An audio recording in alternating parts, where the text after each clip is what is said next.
જય રામાપીર. PRU લગ્નોત્સવ, સંગીત સંધ્યા, મહેંદી રસમનો પ્રસંગ પૂરા થયા. તારીખ 14 અને તારીખ 15 ડિસેમ્બર આદરણીય મુખ્યમંત્રી શ્રી ભૂપેન્દ્રભાઈ પટેલ, પરમ આદરણીય અને પરમ પૂજ્ય સંત શ્રી મોરારી બાપુ, અનેક રાજસ્વી મહાનુભાવો, અનેક સૌરાષ્ટ્રના આપણા સંતો મારી 111 દીકરીઓને આશીર્વાદ આપવા આવનાર છે.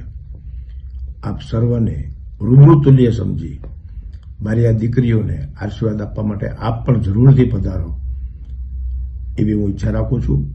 મારી દીકરીઓને આપના આશીર્વાદ મળી રહે તેવી અપેક્ષા રાખું છું. જય રામાપીર.